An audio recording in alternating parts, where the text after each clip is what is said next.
దయచేసి అందరూ ఈ వీడియోని షేర్ చేస్తారని కూర్చున్నాం. భక్తి ఎక్కడ ఉంది అంటే మనలోనే ఉంది. ఏమిటి భక్తి?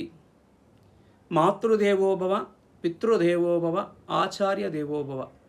ముందుగా తల్లిదండ్రులని గౌరవించడం నేర్చుకోవాలి, తల్లిదండ్రులు పూజించడం నేర్చుకోవాలి, తల్లిదండ్రులు చెప్పే విషయాన్ని అర్థం చేసుకోవడం నేర్చుకోవాలి, గురువుల్ని సత్కరించడం నేర్చుకోవాలి, గురువుల్ని గౌరవించడం నేర్చుకోవాలి.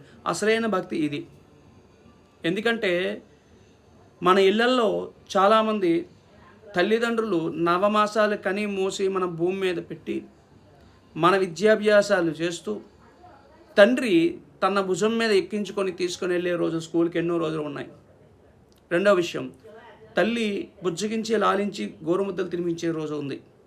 కాబట్టి ప్రతి ఒక్కరు కూడా ఇప్పుడు చదువుకున్న పిల్లలందరూ కూడా ముందుగా తల్లిదండ్రులు గౌరవించడం, గురువుని గౌరవించడం నేర్చుకోనండి. మూడో విషయానికి వచ్చేసరికి కొన్ని యొక్క దైవ సంబంధించిన విషయాలు నేర్పండి. ఈరోజు చాలామంది స్కూల్లో పిల్లలకి వారాలు ఎన్ని అంటే తెలియవు.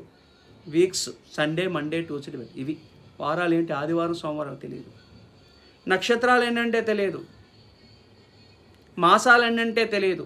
కారణం పిల్లల తప్పు కాదు, మనది. ఫస్ట్ మనది తప్పు. పిల్లలకు వచ్చేటప్పుడు కొన్ని విషయాలు నేర్పాలి. రెండో విషయం, పిల్లలకి కొన్ని భక్తికి సంబంధించిన ప్రవచనాలు లేకపోతే భగవద్గీత శ్లోకాలు నేర్పాలి. ఇవన్నీ నేర్పుతూ కల్చరల్ ప్రోగ్రామ్స్ ఎలా ఉంటాయి వాటిలో చెయ్యాలి.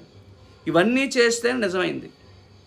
ముఖ్యంగా భక్తి అనే భావాన్ని మాత్రం యద్భావం తద్భవతి. ముందుగా చెప్తున్నాను, అందరూ అర్థం చేసుకోండి.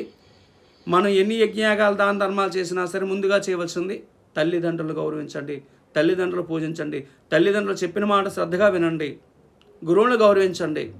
ఈరోజు చాలామంది మనం చదువుకుని చిన్నప్పటి నుంచి విద్యాభ్యాసం గురువులను కూడాను పక్క నుంచి వెళ్ళిపోతే ఎవరో అన్నట్టు చూస్తున్నారు. ఎంత హీనస్థితిగా జరుగుతుందో చూడండి. గురు బ్రహ్మ, గురు విష్ణు, గురుదేవో మహేశ్వర, గురు సాక్షాత్ పరబ్రహ్మ, తస్మై శ్రీ గురువే నమః. మన గురువు విష్ణు, గురువు బ్రహ్మ, గురువు మహేశ్వరుడు. కాబట్టి ఆ యొక్క భావాన్ని దయచేసి అందరూ అర్థం చేసుకోవడం కూర్చున్నాను.